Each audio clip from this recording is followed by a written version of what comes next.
I want to welcome everyone to a conversation between Anne Strainchamps and Dr. Atul Gawande. I did want to mention, interestingly, in this coming Sunday's New York Times Book Review, there's a short interview with Dr. Gawande in which he mentions some of his favorite physician writers, including Chekhov and Arthur Conan Doyle.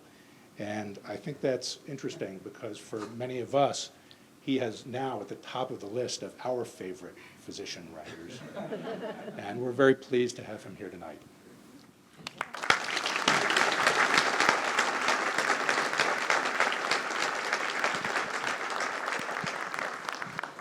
Welcome, Atul. So the subjects that we're talking about tonight, mortality, end of life, death and dying, are not subjects that we have traditionally liked to talk about. It's not a great way to spend a Friday night? I've been told we're more comfortable talking about our sex lives than our death lives, but that is changing, and also just by showing up tonight, you are helping to change that, change the culture, and start a new kind of conversation, a more compassionate and more honest conversation about how we can handle the end of life. And we're going to talk for about half an hour, and then we'll take your questions. So Atul, you talked earlier today to 10,000 people at Epic, truly an epic talk. And I know you've been talking to thousands as you have traveled on the book tour, which tells me that something is changing in the way we're talking about death and dying. There's a conversation we're ready to have. I think so. And I think it's partly because it's not actually a conversation about death. It's a conversation about life and the fact that there's a phase of our lives where we're not going to be as healthy as we want to be. We may not have the abilities that we are used to having and want to have. And yet there is a conception of what a good life might be that we can preserve and protect as we navigate the reality of mortality. And I think we're starting to come to grips with the fact that in order to make our priorities known to other people, that we have to be able to have the words for having these conversations. And I think in many ways, my own experience as a medical student, as a resident, and then as a faculty member is even though I saw a lot of people who died, I took care of a lot of people, I brought them to surgery, I made promises, I had expectations. I often didn't have the words for helping us navigate along the way. And so this was my way of trying to think out loud through it, but I think a lot of people have already done some of that thinking. Well, give us a sense of what the stakes are. Why does it matter so much? What goes wrong when we don't have that conversation and when we don't have the language to talk openly about end-of-life issues? Well, I can give it in numbers, and I can give it just in a sort of the visceral sense. In numbers, we went from a place where in 1945, the majority of us died in our homes. And that was largely because we didn't think that medicine had that much to offer. Going to the hospital at that time, it probably didn't have that much it could really offer. We've discovered in the half century since then a lot that medicine could do to help with serious illness. And so people, by the end of the 90s, now it was 83% who died in institutions. But an institutionalized life for your last phase of life is increasingly one that people understand has a lot of suffering associated with it.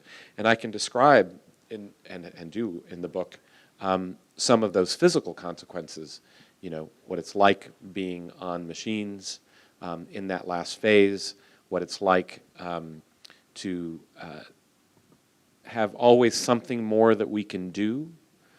But to me, the more deep suffering is that I would take people to surgery who didn't understand they were never going to wake up again. Hadn't you told them? We talked about the risks. You'd say, well, is it worth this last-ditch effort? Well, otherwise you're going to die. So why not have that chance to go for the last-ditch effort? And going in, only being able to think about hope. Hope is not a plan for what happens if the best doesn't happen. And people would simply go in expecting either I'm going to wake up and things are going to be for the best, and being afraid that thinking otherwise was to not think positively. Well, right? Put it in terms of a story. I mean, you've told many in the book. There's one you told again. It's one of the first essays you ever wrote about a patient you called Joseph Lazaroff, which is a sort of terrifying story about how not to do this. Yeah. So this was a gentleman who, was in his late 60s. He had a metastatic prostate cancer, and it had advanced. He had undergone chemotherapies. One didn't work, then another didn't work, and it continued to advance until he was becoming emaciated, really, heading towards the last weeks or months. And then he woke up one day paralyzed. He came into the hospital. They tried emergency radiation treatment for what had been a metastasis to the spine. It was causing him great pain and also had caused him paralysis. And I saw him as a member of the surgery team, the intern on the surgery team, and it was memorable to me because when I went in to see him, it was my job to talk to him after the neurosurgeon had gone in to get his permission for the surgery. And the neurosurgeon had basically said, look, you have an option that we would go for a neurosurgical procedure, remove the tumor from the spine, and see if we could restore some of your abilities, at least prevent them from getting worse, but it would be a major undertaking. Alternatively, we could do nothing and just keep you comfortable.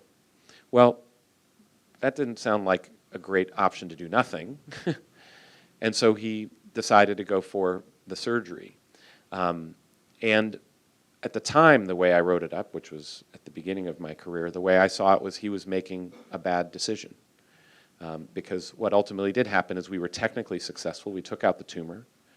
It freed the pressure from the spine. But to do that, you had to go through the chest. It was an 8-hour operation on someone who was, weakened, very frail, and his lungs never tolerated the procedure. He never got off of the ventilator. He spent the next 2 weeks with us trying to get him off the ventilator and then needing to give him a feeding tube and being, awake and thrashing and never completely alert, his despondent family at the bedside.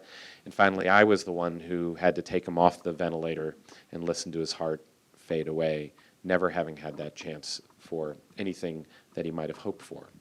So what would you do differently today? Well, what strikes me is that now what I realize is that we never started the conversation about where he was heading earlier along the way. We'd held out various forms of hope, with one chemotherapy and the next chemotherapy, but we'd never talked about the possibilities of what might happen if they don't work.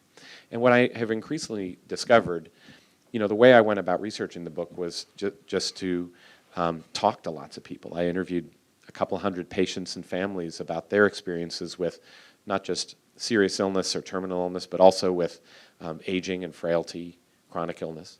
And then also talked to a variety of different kinds of doctors, nurses, nursing home aides, hospice workers, palliative care doctors, geriatricians, just to get a sense of, how do you handle these questions? And some folks were really good at these and understanding. And what they understood were two fundamental things. Number one, people have priorities besides just living longer.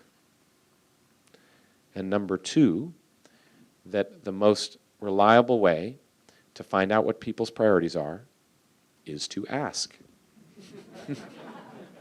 Well, And we don't ask. But that also makes it's not so easy to ask. I mean, there's a beautiful moment in the book when you're talking with a palliative care specialist who says to you, the conversation with the family is, what did she say? It's something that requires as much care as a surgical procedure. Yeah, she saw it as it was her procedure, and that she treated it with the same care and sense of skill and practice and learning as I treated the operations that I needed to do. That it took practice, and that it took to break it down and really understand it. And so when those folks break it down, they recognized a few basic things. For example, when she broke it down, she came to understand that in an effective conversation about someone who was somebody seriously ill, facing decisions in their life, that you should be talking less than half of the time. Now, when I went back to my own clinic and looked at how often I was talking compared to how much my patients were talking in the clinic, I was talking more than 90% of the time, I found. I would give lots of facts. I would say, here are the options, and here are the pros, and here are the cons. I saw my job as being doctor informative. Here's the red pill and the blue pill and all the information about it. Now, which one do you want? And invariably, somebody would say to me, they would all say to me, well, what one would you take? What would you take? Yeah. I'd ask you that too. Yeah. And, what we're really taught to say is, that's not my decision. This is your decision. Whatever one you want. And people feel a little lost and abandoned. I hate it when doctors do that. It seems like Yeah. such a cop-out. It is a cop-out. You're the authorities. We come there, we come into the healthcare system and you tell us to sit there, wear that, take that off, pull up your sleeve, whatever. Yeah. And we behave like meek students, we're in a teacher-student relationship, and then suddenly it's like, oh, I don't know, it's your decision. Right. Well, I think what we've misunderstood is what counseling requires. And what it requires is understanding something about that person. If I've talked 90% of the time, I know nothing about you and I have nothing to say about which one you should choose. Furthermore, even with people I knew, I didn't know how to navigate that conversation. And that's where the palliative care doctors or others who are really good at this, they help me understand that there's 4 or 5 questions that they tend to ask that helped unlock all of a direction. Like what? So one is, what's your understanding of your condition or your health at this time?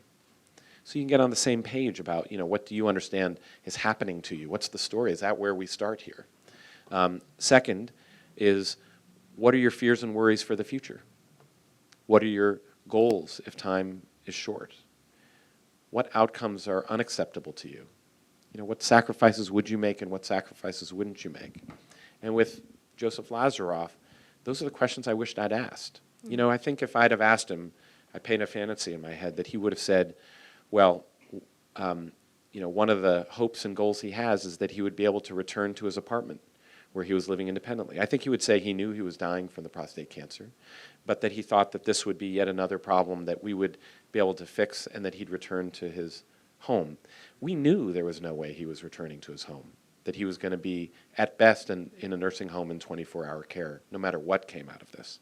I think if we asked what his fears and worries were, he might have said that he'd lose his home, that he'd, be institutionalized. And then we might have had a discussion about options that might have given him his best chance of being home, like hospice, versus going for options that just made him sicker, made him worse, made him more disabled, in this case, also made him dead. I want to dig into the emotions a little bit for both the caregiver, the doctor, and the patient. There's a story, you tell wonderful stories, better than mine, but I'm still going to tell you a story. And it's from a Wisconsin-made film, just came out, Consider the Conversation 2. It's on PBS, people may have seen this. But they did an interview with a palliative care physician in New York, Diane Meyer, and she told them the story of a patient named Judy who had advanced cancer, and she loved her oncologist. He'd kept her alive, longer than she had expected to be. And she came to Judy because she wanted somebody else who might help her think about end of life, and she said, so my oncologist says, things aren't looking good, but he says there's another thing we can try. I don't remember what it's called, but they put a port in your brain and deliver chemotherapy directly to your brain. It doesn't sound, I don't think it's a pleasant procedure. And she said, I don't know what to do. So Diane calls the oncologist and says, I don't know much about this treatment. And he says, yeah, it won't help her. And there's a long pause, and she's getting ready to say, then why? And he said, I just don't want Judy to feel that I abandoned her. So there's deep emotion on both sides. It's not that physicians are too stupid to have the conversations or too unskilled. It's they care desperately about their patients, at least the good ones do, and that makes it hard to have the conversations. Yeah, I think it would be easier if it was that the physicians were just uncaring, and this is why it's happening. What makes it hard is that we have hopes too. And there's a fear also that you are not, if you were to suggest any departure from we go for it no matter what, that you're suggesting to people that you are abandoning them along the way. And I think it is a failure to understand that the alternative is not that you're giving up. And in fact, people experience that they take the choice of going on hospice, and suddenly the doctor's left. They're no longer part of the picture. And I think what I came to recognize is that when you articulate what it is that you are willing to sacrifice in the course of care and what you're not willing to sacrifice, that it helps identify what you're really fighting for in order to be alive. And then that's what you're together working to preserve. You know, when I talked to, so one of the key characters in the book is my dad, who developed a brain tumor in his brainstem and spinal cord. We knew it would be making him quadriplegic over time. It was not curable. There were various things we could do to try to stave it off with surgery, chemotherapy, radiation, and every one of those decisions came as a really hard decision. And the natural thing to do was to say, you know, let's not give up on this, let's go. But when we talked, we said, well, what are your fears, what are your goals, what are you willing to sacrifice, not willing to sacrifice? And one of the things I discussed with him was that a colleague of mine, her father said, if I can watch football on television and eat chocolate ice cream, that will be good enough for me. It's like the best living will ever. But that wound up being a crucial moment for her and really directed her the decisions she wound up having to make about her father's care. That's right, because he had a complication during surgery and they had to decide, do they go ahead or did they not? And she could say to the surgeon, would he still be able to eat chocolate ice cream and watch football on television? And that's what made it such a great living will. And the answer was, well, yes, he might emerge with a lot more disability than we ever thought, but he'd still get to do that. Well, I said it to my father, and he said, no way that's good enough for me. You know, he said he needed to be able to know that he could interact socially with people, that he was this immensely social creature, and connection with people was really important. And, you know, early on, one of his goals was that he also didn't want to lose being a surgeon. He wanted to be a surgeon as long as he possibly could. And so we made a lot of choices that were ones that could maintain his surgical career. When that couldn't be maintained any longer, then it was that he had certain projects that really mattered a lot to him, that he really lived for, certain kinds of charitable work that he was doing for his village in India where he'd grown up, and being connected to the family and to the people in that village, even by Skype, if he could just do that. You know. It's really interesting because when you first ask the question, what matters to you, you would think that everybody would pretty much have the same kind of answer.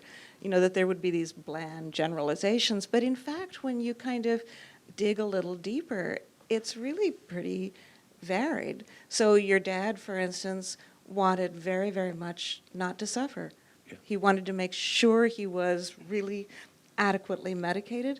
There are a lot of other people who would say, I do not want to go out numbed, I want to be awake, I want to be aware, so I want you to dial back the morphine or whatever so that I'm fully there. As we got to the last few months, he really prioritized that he did not want pain. He did not want a single day of pain. My mother had a really hard time of it.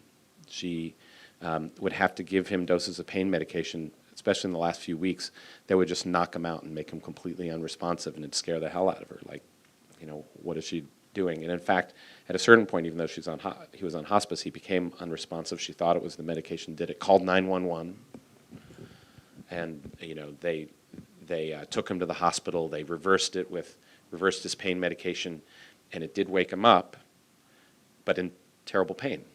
And then his own colleagues, I mean, he was a surgeon at this hospital. His own colleagues are taking care of him. He'd say, "Give me the pain medication," and they'd say no, or they'd give him a little tiny dose. They wouldn't do anything.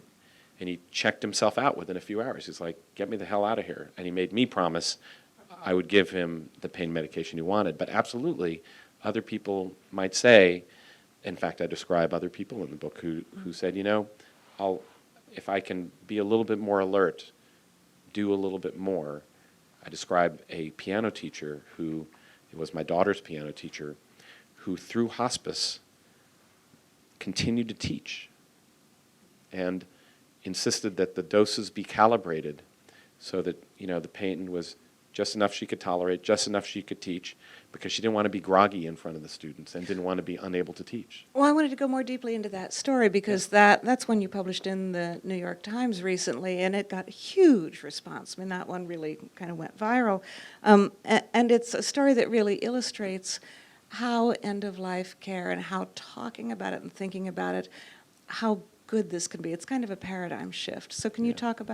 tell Yeah, her so story? Peg was 62 years old. She had been treated for cancer, thought successfully, did incredibly well for several years, and then ended up having the cancer come back as well as complications from her previous chemotherapy, and went through a cycle of different treatments, but ultimately her husband called me from the hospital after she'd been in the hospital for 2 weeks, immobilized with pain from cancer that had returned in her pelvis and in her liver.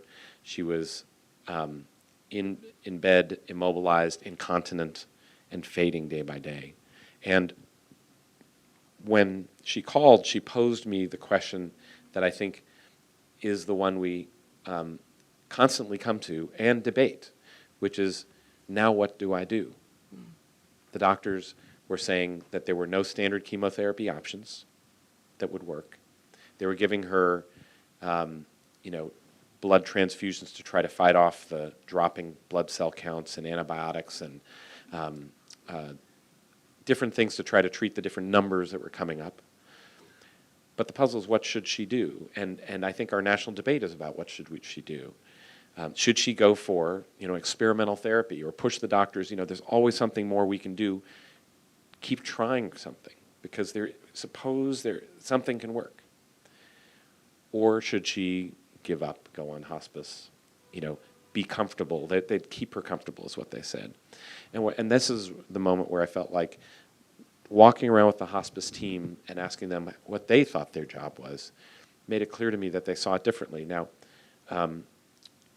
Peg voiced that her biggest fears were that she'd remain in pain, suffering, that she'd never return home, that she would just become more and more humiliated, dysfunctional. She was just fading away and no one was doing anything about it. And when I talked to the hospice folks, they said, our job isn't to give up. We don't think it's just letting nature take its course. They saw it as giving people their best day possible. Use our capability to give people their best day possible now, where medicine usually sacrifices your time and quality of life now for the sake of possible time later. And when that possible time is fading, people are willing to shift for having that best possible day now. And in fact, it doesn't make their lives shorter. It's fascinating. There are a variety of studies showing that in many cases, it can make their lives longer. It's a kind of Zen idea. Don't worry about the time. Just make for a good day now. Well, with Peg, that came true. I mean, she looked like she was, days to at most a couple of weeks away from dying. She agreed to enroll in hospice when I talked to her about the idea that, well, let's not give up. Let's fight for the best possible day now and work with people of expertise to do that.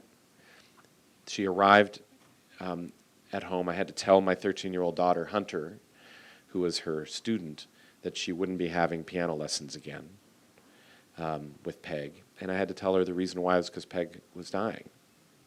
And she was very low. She wanted to see Peg. She said, can I go visit her? And I had to tell her I didn't think so. But a couple days later, Peg asked us permission to possibly start teaching Hunter again. And she lived 6 weeks. My daughter Hunter got lessons for 4 weeks. And then she had a final couple of concerts. And we didn't imagine that any of this was possible, but what the hospice nurse had done was when Peg got home, she said, what do you really care about in your life? And let's try to make that possible. First, it was just get the pain under control. So they set up a hospital bed on the first floor, bedside commode so she wouldn't have to move too much, and then really calibrated her pain medications. They increased her morphine tremendously, gave her a new drug to add to the regimen called gabapentin, then gave her Ritalin to combat the stupor. And as her anxieties fell, as her challenges came under control, she lifted her sights. And what she had identified was that the thing she lived for was to be able to teach. we can come back to this a little bit, but there's a concept from a 19th century philosopher named Josiah Royce called the philosophy of loyalty. And what he argues is that each of us have loyalties to something bigger than ourselves, something that we're willing to even sacrifice our lives for. Some people, it might be their family, it might be God, it might be their country, it might be an ideal. Well, for Peg, it was teaching. She had no children, and students filled that space for her. And so she wanted to teach, and they made that possible. My daughter had a final recital with her, and it was just this beautiful, amazing thing. You know, all these children, these students playing Dvorak and Brahms and Chopin in her living room, and Peg beaming through it all. She had a sense of accomplishment, and there was something that she had been able to bring to a close. You know, endings matter. They're part of how you give real meaning in your life, and they had allowed that possibility of meaning, and that's what is the painful part to me. It's not just the physical suffering, it's that absence of imagination that even when your life is tremendously constrained, that there can be ways that you connect back to what's meaningful for that person. Well, that's why I love that story so much, because it really shifts the paradigm from how would you like to die to how would you like to live at the end of life. It's a huge difference, you know. But I think that these paradigms really are shifting. Like going back to that story told about Judy, there's a coda to that story, which is that Judy did eventually enter hospice, and she had very little time left, and she talked with Diane, her palliative care person, and said, you know, I've been able to say goodbye to most of the people I really wanted to see, but it really upsets me. The one person I haven't seen who hasn't come to see me is my oncologist. So Diane called and said, you know, Judy would really like to see you, and he said, why? I can't do anything for her. And she said, no, she wants to thank you, because you gave her 4 more years than she expected, and she cares about you and would like to thank you. So he made his first ever house call. And I think they had a... People feel tremendously abandoned. People feel abandoned by their doctors when the doctor feels, you know what, I don't have anything more, and they feel that I'm a failure. You know, death feels like a failure. Or, you know, a patient who has a chronic illness that you're not making better, you feel like a failure. And if you regard it that way, rather than understanding we're going to use our capabilities to fight for what we can fight for, and understand we can always, that we can find that we're not fighting against, that there's space in that narrow world that sometimes nature leaves us for still fighting to not sacrifice core elements of a person's life. Well, we're talking right about shifting from thinking of death as a biological disaster that, you know, you hold off as long as you can, to thinking of death as the culmination of your life. There's something very beautiful about, if you have the opportunity, you know, to be able to bring your life to a close, to say goodbye, to name for yourself what the meaning was. Yeah, there's a sense of something that you don't want to miss out on there, and a set of connections. I think, you know, what you see again and again is people, what they live for and don't want to sacrifice can vary tremendously, but there are a few common elements, and being connected to people they're very close to and that they care about, sometimes animals that they're close to and care about, is often a central element. And we don't respect those ideas in medicine. We think very narrowly. We think that, you know, it's about survival, pure and simple. And yeah, if you don't want to choose survival, hey, you know, that's your choice. You know, but rather than understanding that we really do have reasons we want to survive, and that those reasons are part of what we can serve and support, even if you can't, you know, you can't cure death. So I wanted to ask you, this is part of, I think, an even larger philosophical shift that we could contemplate, which is, it seems, to revalue old age, right? Because right now, if we see it as this kind of gradual biological, you know, decay that we're attempting to hold off, there's another way of seeing old age as a desirable time of life, surely. Here's the interesting part that I hadn't realized. I mean, the book ended up being 1/3 about the end of life and 2/3 about the moments well before the end of life, like dependency and needing to be in nursing homes and aging and what happens. And there's a woman named Laura Carstensen who's done a body of research at Stanford that I think is really striking. And what it's helped show us is that as people get older, even though their health can decline, even though abilities can become constrained, they actually become happier. That if you compare rates of depression as we go older to rates of depression when we're younger, it declines. Anxiety levels fall. People are calmer. They have more tranquility. There's also an ability to experience emotions that you don't experience at another age. Poignancy, for example, the ability to have negative and positive emotions at the same time. And that runs contrary to lots of ways that we think about things, because when we were living in the 19th century, or any time really before that, there was no special connection between your risk of dying and your age. You were as likely to, nearly as likely to be dying at the age of 35 or 20 or 5 as you were at 60 or 70 or 80. And so the result was that you were always aware that life was fragile, that time could be limited. And so people didn't equate a good life with being independent and healthy. They understood that people lived for more than that, and that people could have good lives even under constrained circumstances, and in many cases might even be happier and more satisfied. There was, oddly enough, in much of history prior to the 1850s, whether it was Europe or the US, we actually desired being older. There was this fascinating line of research in census forms where people who are demographers always have the problem that people lie about their age, and they have to make mathematical adjustments. Before 1850, you had to make a mathematical adjustment because people lied by claiming to be older than they were. It was more desirable to be older and wiser. The people wore powdered wigs with the white hair, pretended to have a look, a fashion that was something different. It was naive and foolish to be young. We lie in the other direction. Nowadays, the mathematical adjustments have only been getting, larger and larger for everybody who continues to be 39 years old. And so I think that sense of that philosopher who's writing from the 19th century, Josiah Royce, captured much of this idea. He was puzzling over why is it that people think it's not enough to be healthy and alive. It's not satisfying enough. And it was because he made a strong case for the idea that we live for ideals larger than ourselves.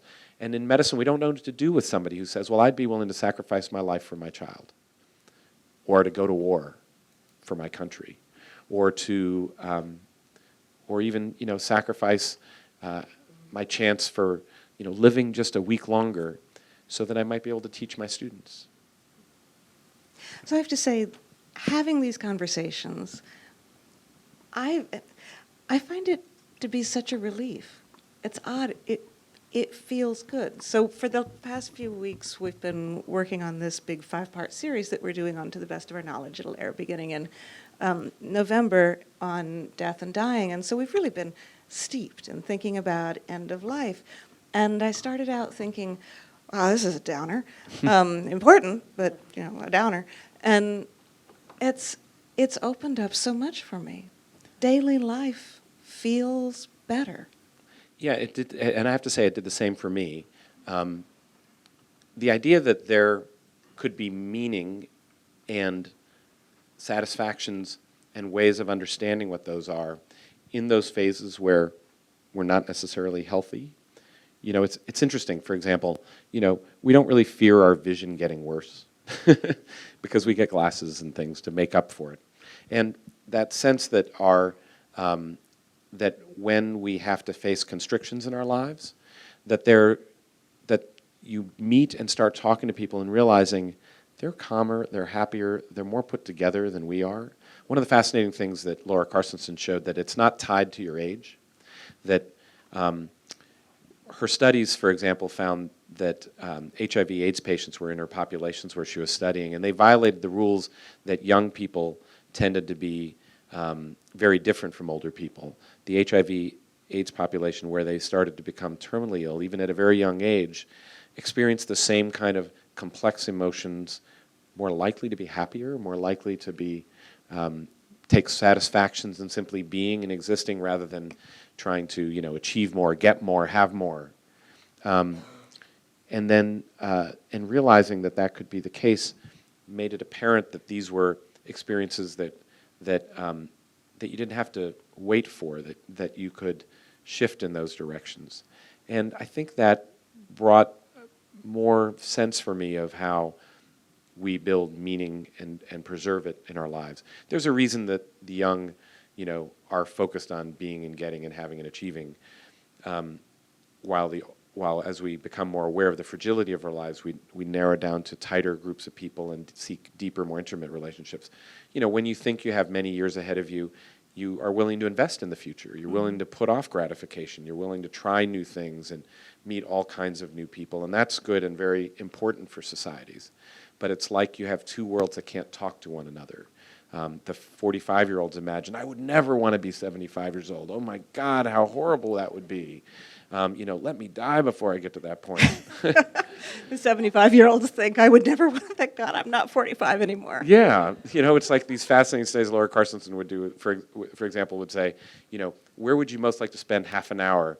And the young people would say, the idea of coming after tonight, heading to a nightclub at 2 a.m., shouting across a room to be heard, all in the hopes that I might meet somebody new.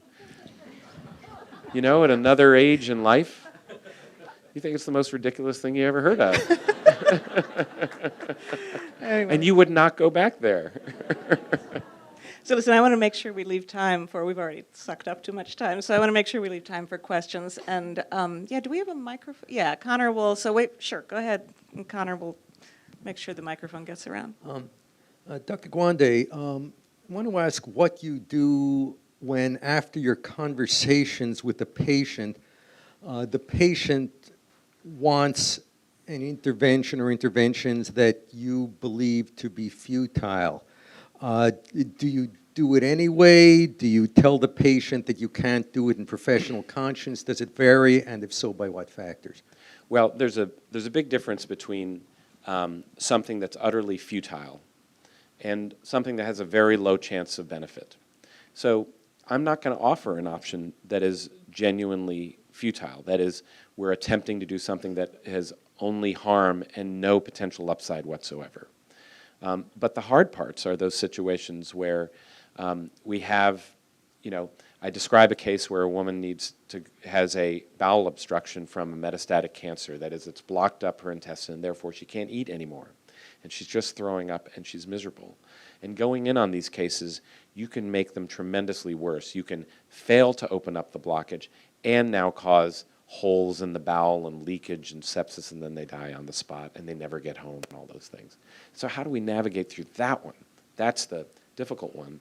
And what I'm finding is the place that I come to is, if I don't think there's any chance at all, I would simply say, I don't have that option as having any chance. But with her, I had to discuss, well, what are you willing to sacrifice and what aren't you willing to sacrifice?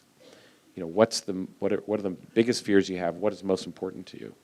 And she said, I would like a chance to be able to eat again, so that I wouldn't die. She would love a way that she's not nauseated and throwing up. But she also wants to be sure that the cost of it is not giving up the chance to be home if those aren't going to be possible. Well, that helped me tremendously to understand. We went to the operating room, but I went with some ground rules that I was going in with. So when I found that I reached a certain point where I only could do a very risky thing in order to try to unknot the bowel, unblock the bowel, I'd tried the standard easy things. At that point, then I said, okay, we're not going further. And we put in some tubes to relieve her nausea, and she was grateful. I got to do what that oncologist did and see her at home afterwards. And she thanked me for that little tube, that when she got sick and she could just open it up, it relieved her nausea, she could see her family, she could make her goodbyes, and it was possible. Another question? Sure.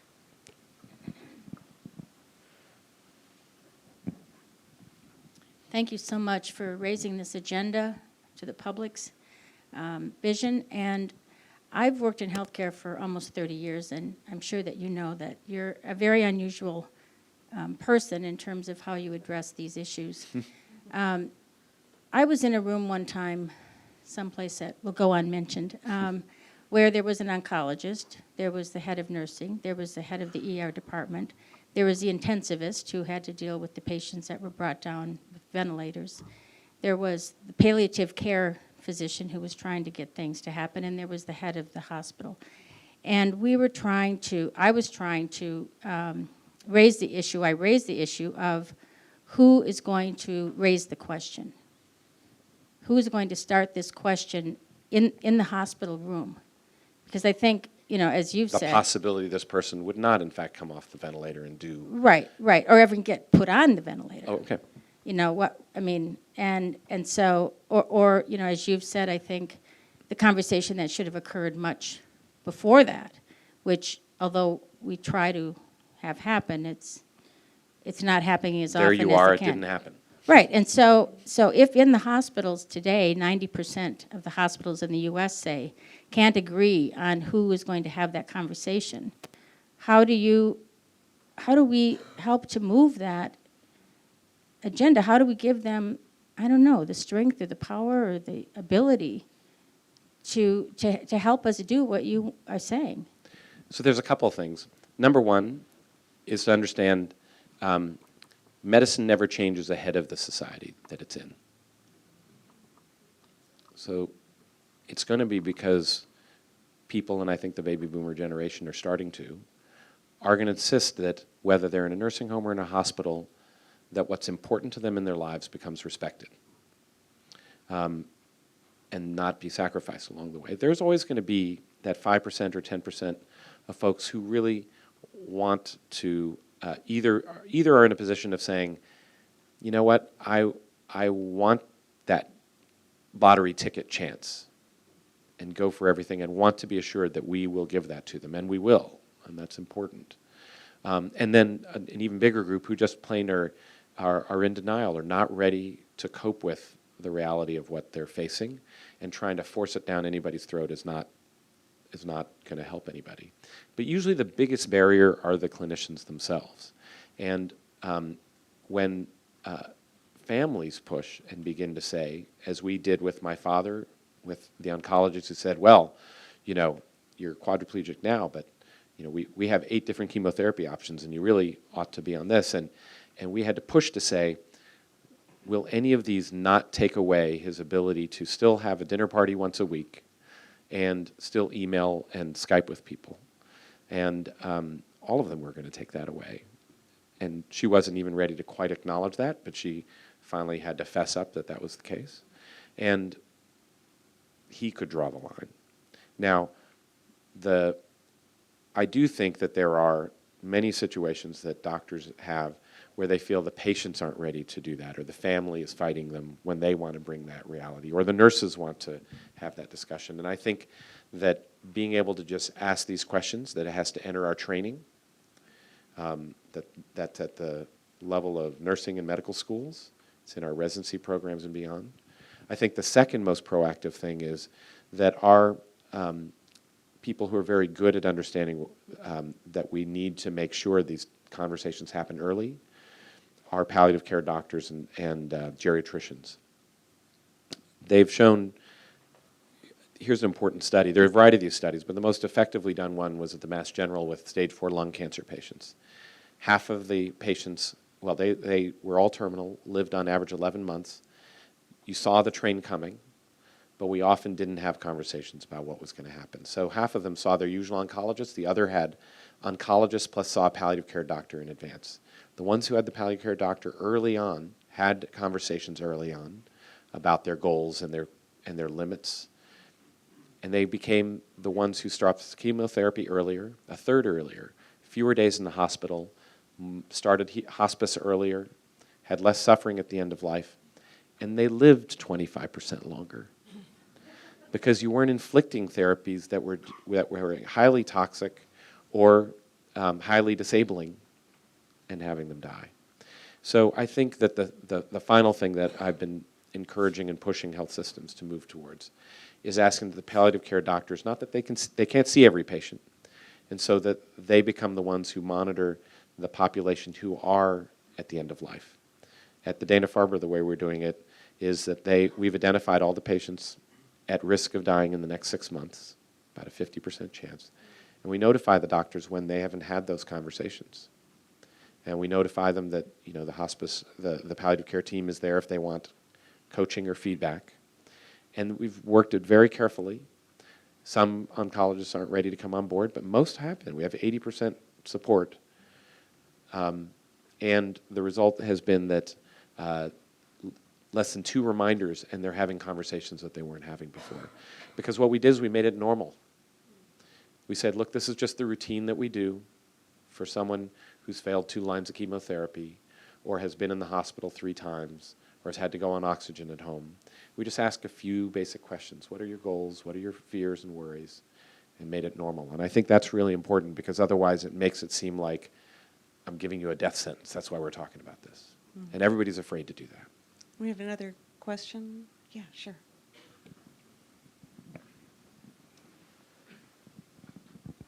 Doc, does your book talk about the high cost of the end of life? You know, I touch on it actually kind of glancingly, oddly enough. 25% of our spending after age 65 is on the last year of life, and most of that spending is in the last couple of months of life. The week in your life you're most likely to have surgery is the last week of your life. And the most likely day is the very last day of your life. You know, you'd kind of like to move that up.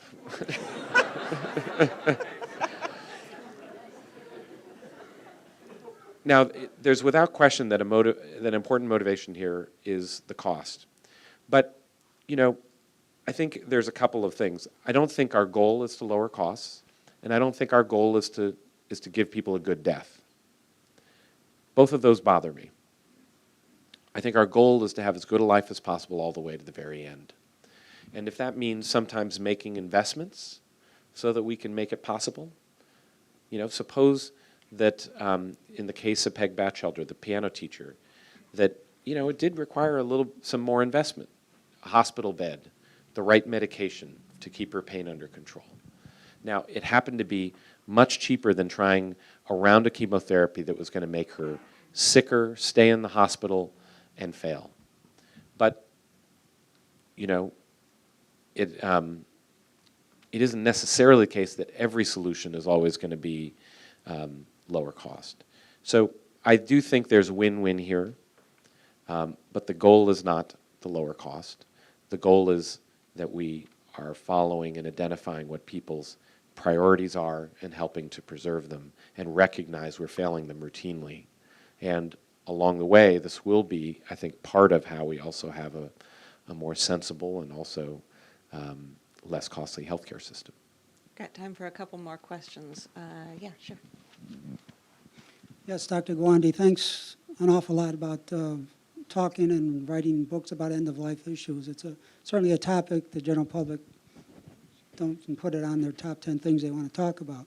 So my question is, do you think this conversation will start getting some traction publicly that leads to more conversation about living wills and more people actually executing living wills? You think that will be a measure of success of what you're doing? I do think so. I think living wills don't do enough by themselves. It's really the process that the living will puts people through of having a discussion with their spouse, with their family, with their clinicians about what matters to them and what doesn't matter to them.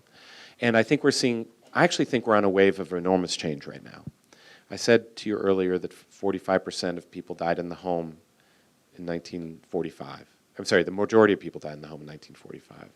That was down to 83% dying in institutions in the 1990s. There's been in the last 5 years a tremendous change. We're closing in on 50% of the American population now die in hospice. And that's only occurred in the last few years. You know, half of those folks have hospice at home, and half are in hospice centers outside of hospitals. How many of you have experienced in the last few years somebody who have actually been there, seeing somebody who was in hospice dying at home? I mean, that's huge. You have at least half of the people put their hand up. And that was not the case 10 years ago. It was simply absent from people's lives. My daughter would have never known somebody who died. You know, I grew up never having really ever known anybody who was truly old or who died. You know, I remember there were people in my neighborhood who suddenly just disappeared. They moved to a nursing home, or they went away. You know, it wasn't part of my experience until I married and met my wife's grandmother, and then actually was visiting her in the nursing home, and then seeing what happens along the way. I think that's changing quite a lot, and we have experience with our parents, with our siblings, with grandparents, with these kinds of experiences, and we're changing that as we speak. One last question. Maybe in the back, they've been having their hands up.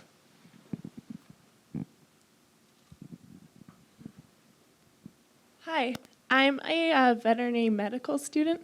So in veterinary medicine, we talk about death all the time, which is really different than in the human medicine side of it.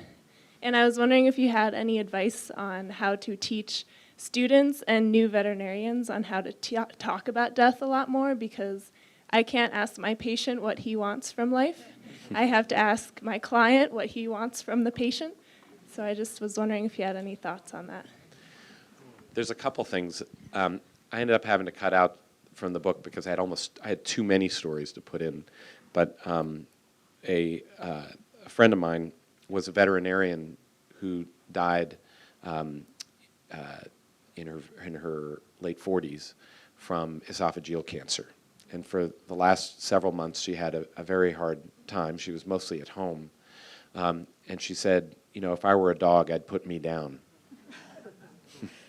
And, you know, the great difficulty for her, though, was that she knew what needed to be done to make it possible to do better. You know, it would always be like on a Friday afternoon, and the pain would increase. She often was accumulating fluid in her belly, and she'd need to have the fluid released with a needle tap in order to make her feel better.